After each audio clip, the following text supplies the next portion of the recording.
It's a story that broke hearts across Michiana. Everyone clinging to hope that 11-month-old Mercedes Lane would be found alive. Unfortunately, we now know that wasn't going to happen. Christine Karsten has been digging into the devastating effects of Michiana's epidemic of addiction. Methamphetamine is destroying lives, fracturing families, and inflicting catastrophic damage on Michiana's youngest victims. This all started when the parents of Mercedes, Tiffany Coburn and Kenneth Lane, left their daughter in the hands of this man, Justin Miller, so they could have a break. When Mercedes wasn't returned home, they called police and the search was on. Days later, her little body was found here in Stark County. I had the opportunity to sit down with Mercedes' grandmother to better understand where things went wrong.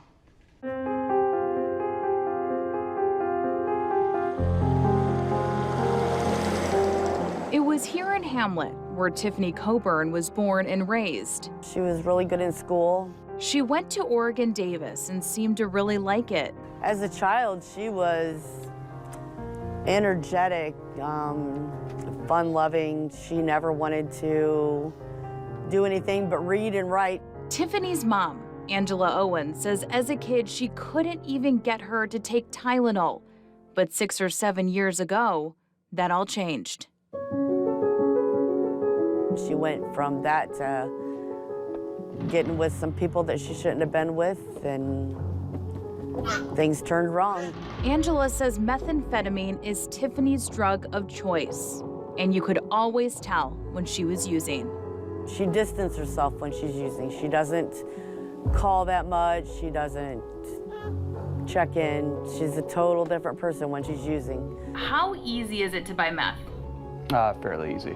Sergeant Graber supervises the drug unit at the South Bend Police Department and works closely with surrounding agencies on drug investigations. Excluding marijuana, he says we're seeing 3 main drugs in Michiana: fentanyl, heroin, and a whole lot of meth. We get a lot of through traffic because of the interstate that goes through us. We're kind of halfway between Detroit, Chicago, and Indianapolis. It's not uncommon for us to see plates from Warsaw or as far as Kokomo coming here to get drugs. But where is it all coming from? Sergeant Graber says they're seeing a lot of meth coming from across the border. Down south, it's being brought up here to South Bend. A lot of it's changed because of laws that they've changed as far as making it more difficult for the people to get the drugs, get the Sudafed to be able to make the product. So you can't just go buy 10 boxes of Sudafed. Tiffany's family describes her struggle with sobriety as a roller coaster ride, affecting everyone, including her 4 kids. She's been through a lot of the substance abuse with Tiffany. The oldest is 11 years old. The ups and downs of her gonna tell her she's gonna get clean and then not get clean. Then there's her 3-year-old, who Angela says was born addicted to meth. She struggled with health and development issues. Probably about 2 years old, she had this thing called Shutter syndrome from the meth abuse. And it was like I would describe it as a seizure, because she just shook real hard and like she would zone out and then she would come back. Angela says her 2-year-old doesn't even know her mom, but 11-month-old Mercedes lived with her here at the Economy Inn in Plymouth. A small space described by her family as an extreme hoarder situation. And while they say Mercedes was always fed, read to, and allowed to watch her favorite show, Trolls, they say she was always dirty, smelly, and seemed to cry a lot, leading them to believe she was having withdrawals from meth exposure. Tiffany was so messed up when she's come missing that Tiffany didn't even tell me that they had called to make a missing child report on her. Because she was so high, she was afraid to call me. Ultimately, this way of life would lead to the death of this beautiful little girl. To have the FBI roll up in your yard and tell you that they found your granddaughter deceased is heartbreaking. Today, Angela wants justice for Mercedes, and she wants more people to understand the effects of substance abuse, more specifically, meth. She wants more resources in our community and wants more people to know about the resources we already have. But what she wants most of all? Her daughter, Tiffany, to finally be clean. I guess I do blame her. But I love her, and she knows, you know, she knows how I feel. I've told her, if this isn't rock bottom for you, this is rock bottom for us. This is rock bottom for us. This is as bad as it could get. And if you can't see that, then I'm sorry. But I have 3 other children that we have to worry about.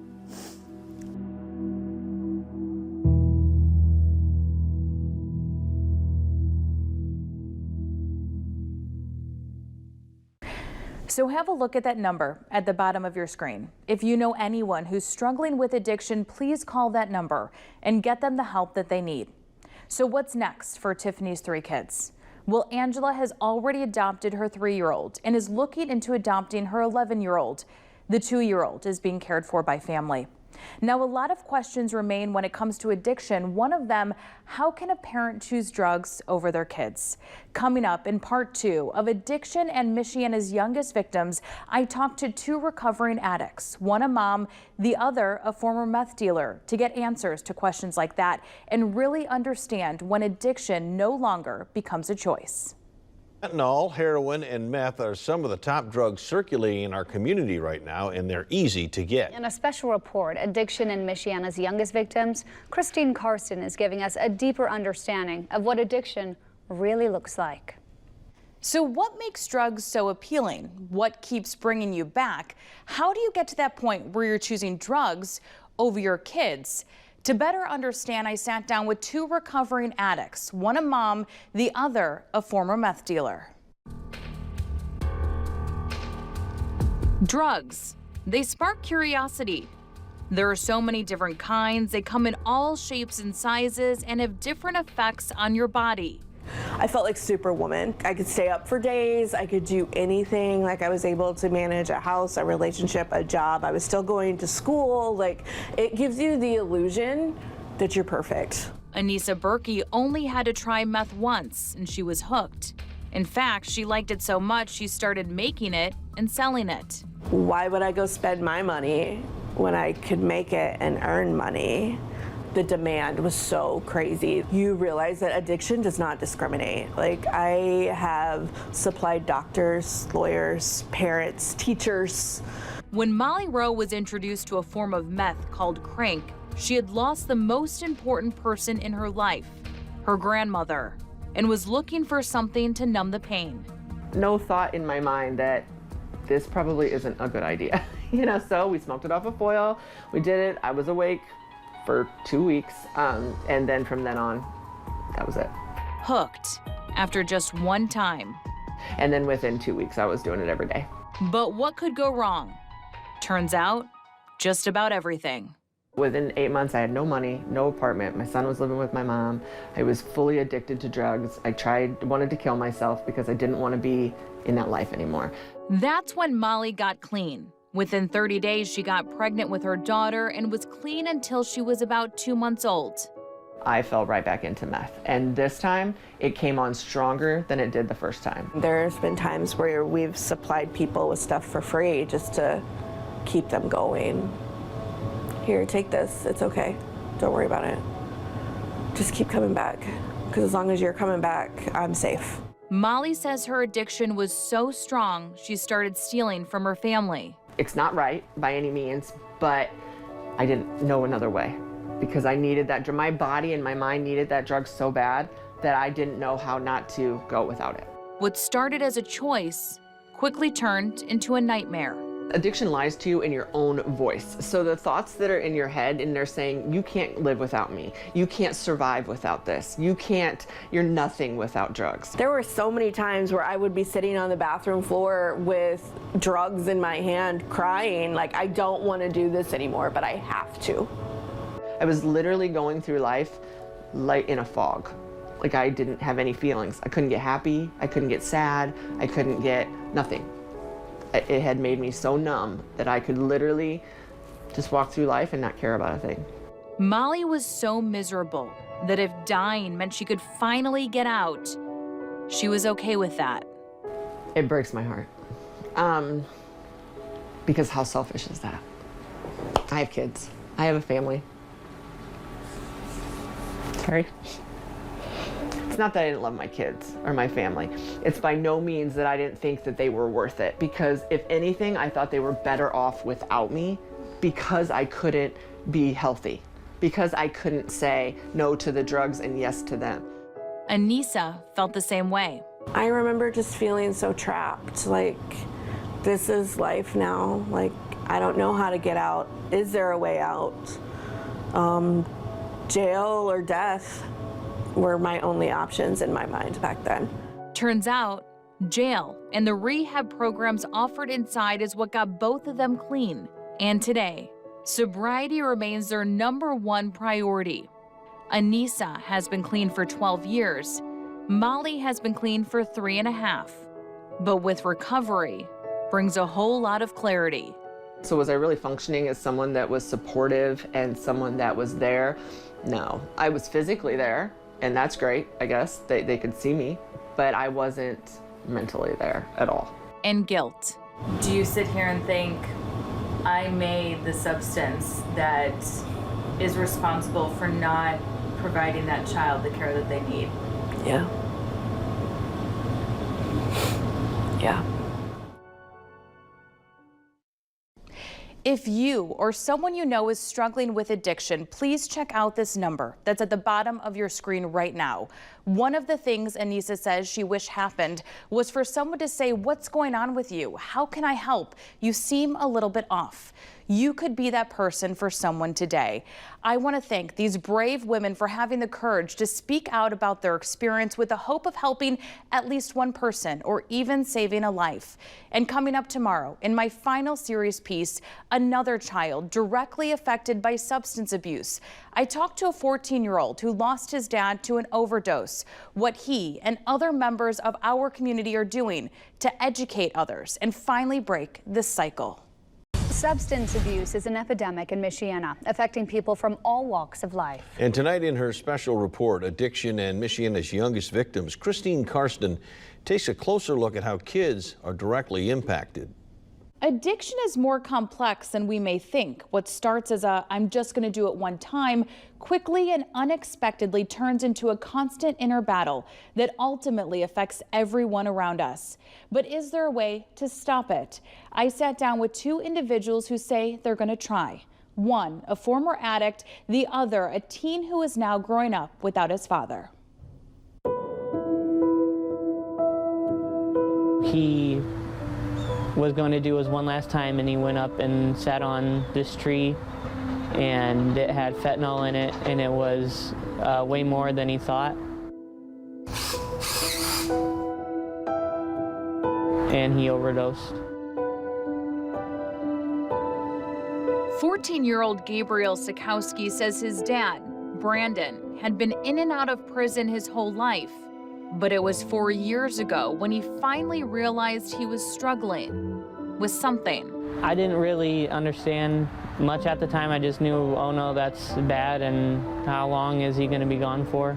Turns out, Brandon was struggling with sobriety, that tug of war between using and getting clean. It was that struggle that brought him here. I don't know, I can't say. Maybe just like the withdrawal, because he was still going through that, and maybe just like that one last time before I stopped.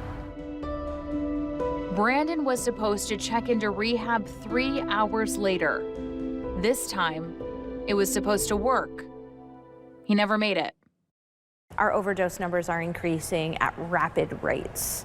Alicia Wells knows the dangers firsthand. Her sobriety is a motivation to help others with addiction treatment and recovery. She calls the drug use in Michiana an epidemic. We're very much in an epidemic, and we're getting ready to enter a larger epidemic with the fentanyl that we're seeing. Substance abuse doesn't discriminate.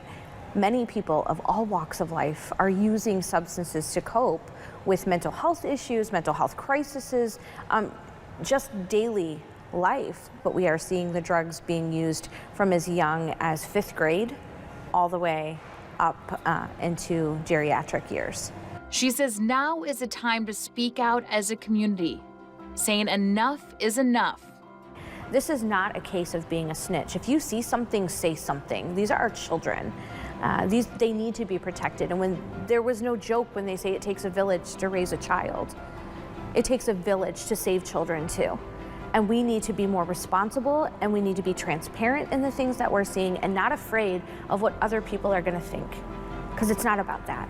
It's about saving lives, and Recover Michiana is now offering something that no one in our area has offered before. Scholarships to kids like Gabe, who've lost parents to an overdose, giving them the opportunity to go to college or a trade school. The goal? To help break this cycle. It's something new, it's innovative, it's different, it's a different approach. In our community, that's what we are all about. People have been talking the talk and wanting to do things for a long time, and it's taking new, innovative approaches to creating and combating the substance abuse disorder and this epidemic that we have. And less than 2 months after the death of his father, Gabe is doing his part to speak out and educate others. Just a couple weeks ago, he told his story at a fundraiser for a local treatment center. A couple days after that, he stood in front of his peers to talk about drugs and overdoses. Even my teacher said, you don't have to do this if you don't want to. I know that's hard to say so soon, but, I would rather give all of, the students the information that I want to give them. They might not have the same fate my dad did, that none of them even try it. What we're dealing with is not going to go away without action. We all have to work together for this. This can't be something that you think doesn't affect you. It may not affect you yet. It's affecting our neighbors, our friends, our church members, our coworkers, and it's all of our responsibility to stay educated on what's happening and not be afraid of what we're hearing, but rise up to do something different and not be afraid to know what resources to give. It may not be you, but it may be somebody you love someday.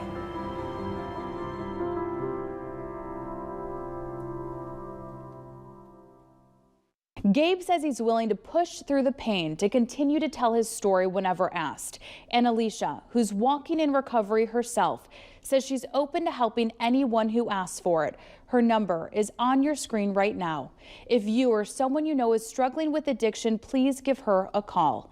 And please, if you see something, say something. You can always remain anonymous by calling Michiana Crime Stoppers at 574-288-STOP or 800-342-STOP.